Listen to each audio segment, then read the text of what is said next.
For the last few days, Pierre has been more and more distracted and distant. Angelina has been coming by every day to try and persuade him to rethink his decisions and return to his family. We don't want to, though. I'm not sure why she cares so much, but all of this is giving Pierre a lot of stress. I know he worries about and misses his family despite everything. I try to help him, but he doesn't seem to want to burden me with his problems, so I try not to force him to talk about it if he doesn't want to. He's a Frenchman. He'll talk about it all he can. Still, it's disheartening to seeing him this sad all the time. It's probably because he's not sleeping with someone's wife. He's probably not actually cared about his family at all. He just looks and sees that he only has his own wife to sleep with, and as a Frenchman, that is a grave insult. It's worse than being, the worst poor, like Alabama sort of poor, you know? That's how bad it is. Hashtag pray for Pierre. Jesus. Fucking hashtags, man. Even his admirers have noticed the drop in mood. He tries to act strong, but I know he's hurting. Pierre, it's hard chasing after your dream, isn't it? What is this crap? I'm broken out of my reverie by the sound of someone yelling from across the floor. What could the trouble be? I'm very sorry, sir. Do give me this sorry business. What sort of place allows their chef to make food like this? I wouldn't feed this to my dog.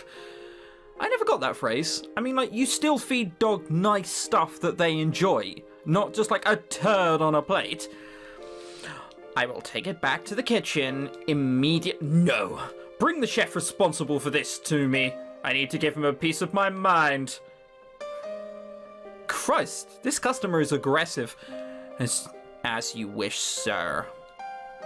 Ethan is seething with anger and frustration as he practically stomps off toward the kitchen. I'm not sure if he's more annoyed at the customer or at the chef for putting him through this. I wonder if one of the station chefs made a mistake. It's a complete surprise to me when I see Pierre, rather than the lower-ranked chef, coming towards the angry customer's table. You really expected someone else, come on. Oh, he must be taking responsibility for the subordinate's mistake. There is no way that Pierre... My sincerest apologies, sir. It was my fault. I put the finishing touches on your penne pasta and seem to have put too much salt in it. Too much salt? Ugh. Pierre sweeps into a low bow and his eyes are full of disappointment, but not towards the customer. He's disappointed in himself. The customer proceeds to yell at Pierre for a good 10 minutes and we didn't fucking kick him out. Jesus! About being more attentive to and prideful in one's work, a real chef would never make such mistakes and etc. It's when I hear this that I can't take it anymore. It might not be my place to do so, but I rush over and put myself between the customer and Pierre. You waited 10 minutes to do this. They're going to think you're taking the piss. 10 minutes and you interject. You could have done it any time beforehand. I think any time after 2 minutes is kind of unreasonable. Okay, Piku, what do you... Stop yelling at Pierre. What? You have no idea how hard he works, how serious he is about being a chef. Stop giving him such a hard time. You've got some nerve. Before I know what's happening, the customer raises his hand. Is he going to hit me? I close my eyes and flinch in expectation of the blow, but feel nothing. When I open my eyes, I see that Pierre has moved in front... to stand in front of me, taking the customer's hit. That's assault! I'm about to speak up when Pierre turns to me and shakes his head. Jesus! 10 minutes of abuse and punching of a customer and we haven't called the police. This has to be some sort of test. I'm very sorry, sir. I know you are upset, but I will take full responsibility for this and remake the dish. If it's not to your taste, you will not have to pay for it. Fine then. I'm letting him be in the restaurant after that. Come on, Oggy Pickle, I'll need your assistance. There's no way Pierre could possibly need or even use my help, but I follow him anyway. That's probably his way of getting me to leave the floor for a little while. Once we reach the kitchen entrance, far from the customer's table, Pierre lets out a relieved sigh. Still in the same place. He can hear you. He's probably 2 feet away from where you were. Well, oh god, that customer, what a wanker. You've moved like a foot. I'm glad the Pierre didn't turn... Oh, fuck. I read Pierre, sorry, I was drinking and got confused, clearly. I'm glad that didn't turn out worse than it did. I remember that customer hit Pierre and I gasped, Pierre, are you alright? I'm fine, I'm used to it when all the other husbands of the wives I sleep with slap me in the face and then...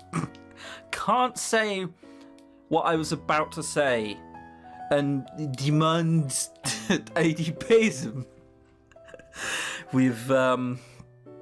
No, we're just not gonna go there. It's fine. He didn't actually hit me. He stopped once I moved in front of you. But Uncle Pickle, you can't do things like that. I know, but I just got upset when I heard him saying those things about you. Uncle Pickle, you have to understand that the customer is always right. Not when assault comes in. Like...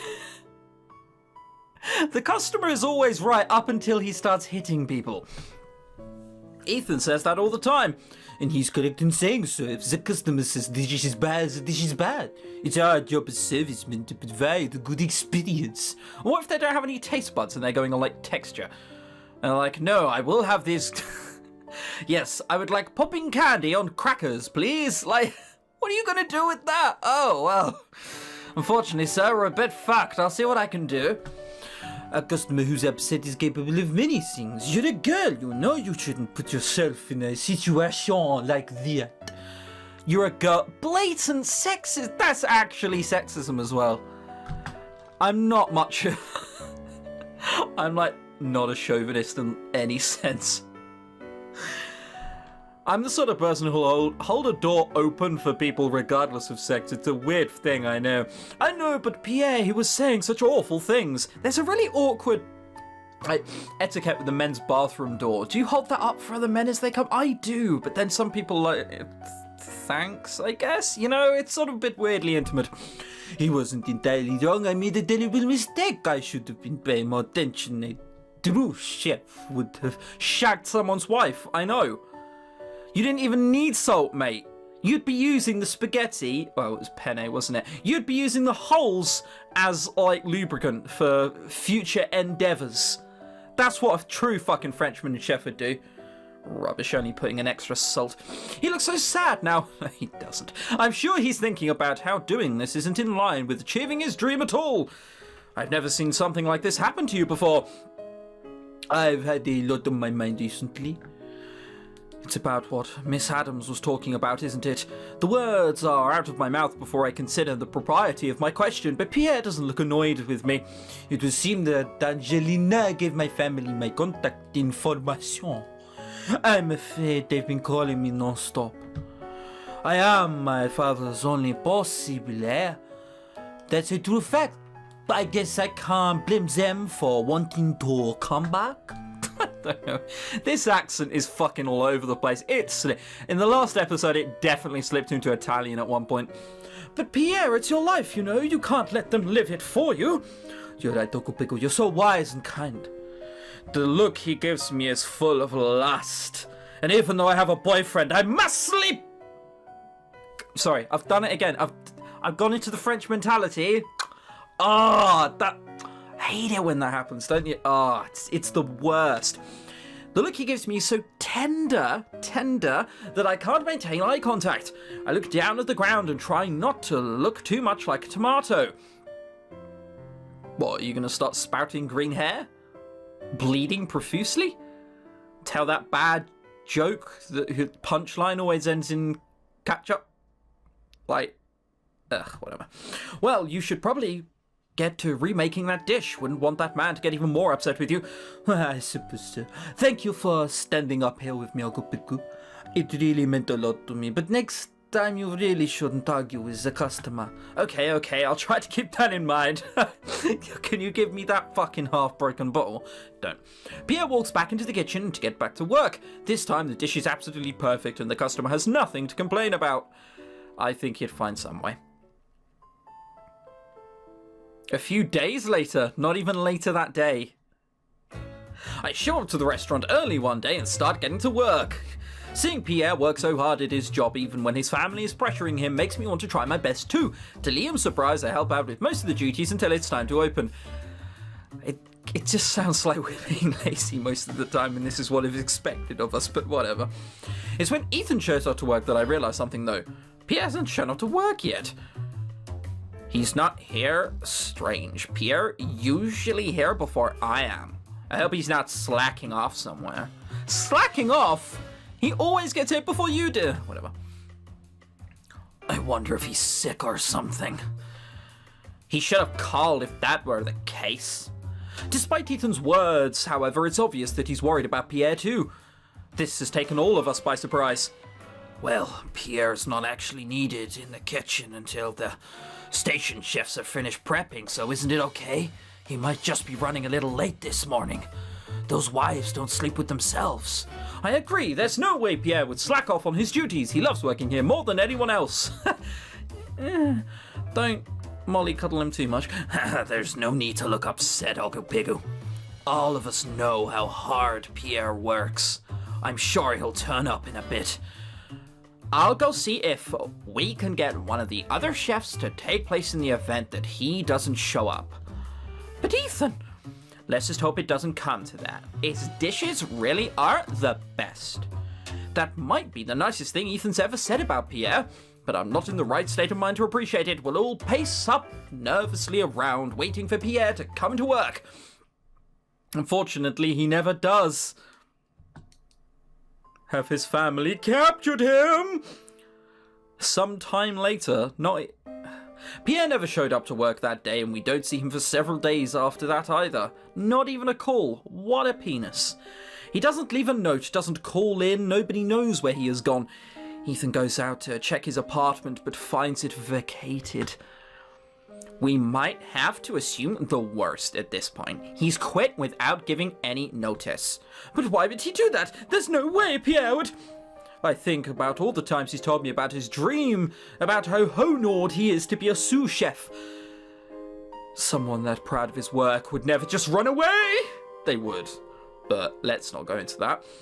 It's too early to jump to that conclusion, isn't it? It's been more than a week. Look, I don't want to say this either, but he's obviously not coming back. This is much more than just an impromptu vacation.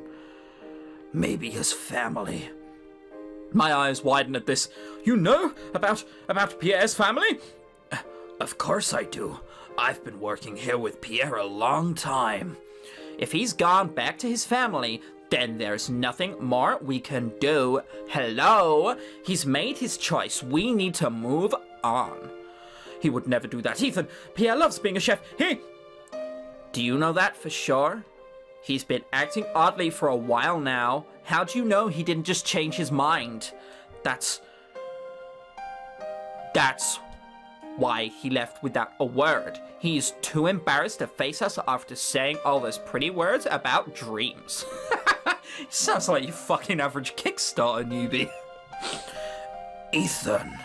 Just then the telephone rings. It's too early in the workday and the receptionist hasn't shown up yet, so it's my job to answer the phone in her absence. Sexism again.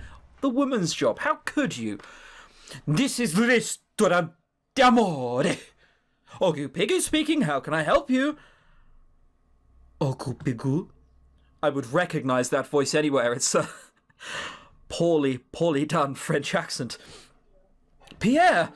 Ethan and Liam both look up when they hear me shout and they rush over. What? Where is Pierre? Where is he?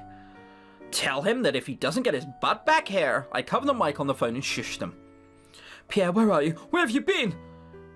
I'm at my parents' house. So you did go back home. They found out where I lived, Ogu-Pigu. I didn't really have a choice in the matter. Are you going to stay there? I might have to. I don't know how I'll get out of this. They practically have me under house arrest. We're going into German, aren't we? Yeah.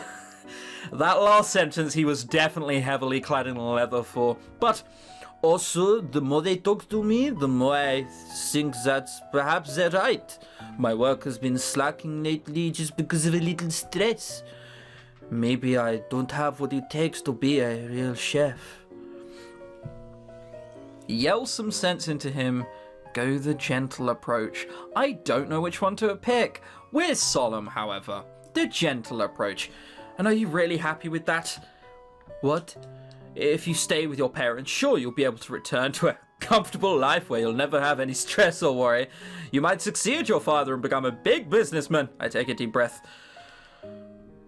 But you'll be doing that at the cost of your dreams. The dreams you've had since you were a kid.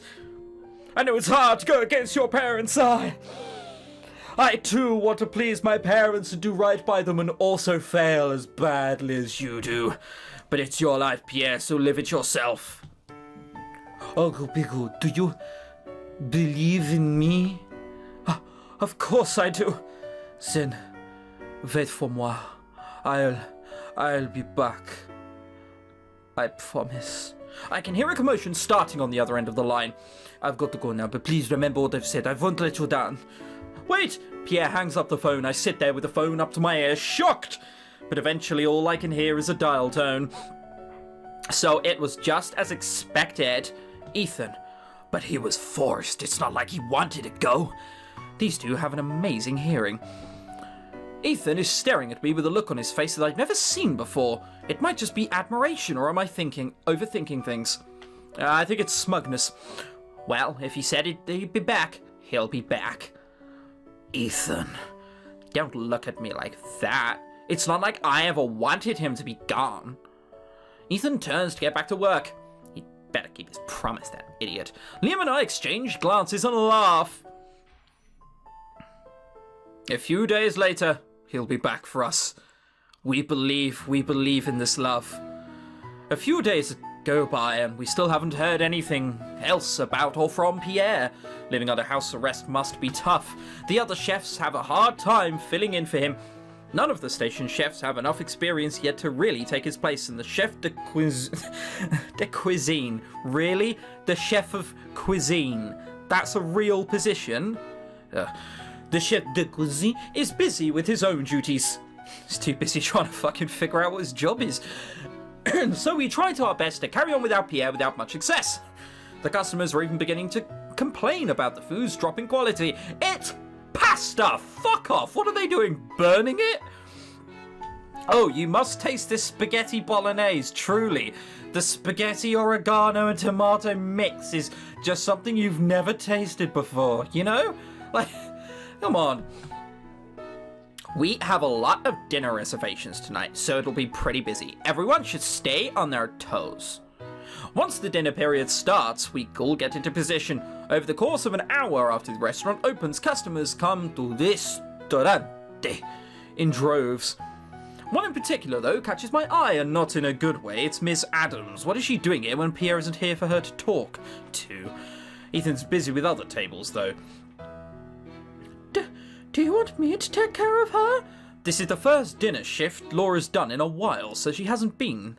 She wasn't here the other day when Pierre called. She had the gist of it from Liam, though. No, I'll do it. I'll be okay. She won't cause any trouble in such a crowded place. I mean, let's just remember that an angry customer went to assault someone the other day.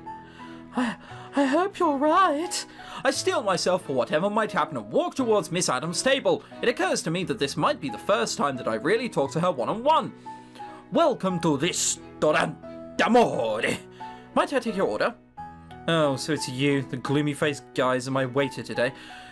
I take it she means Ethan, though I'm sure he wouldn't be happy with that nickname. Though I'm sure he wouldn't either. Whatever.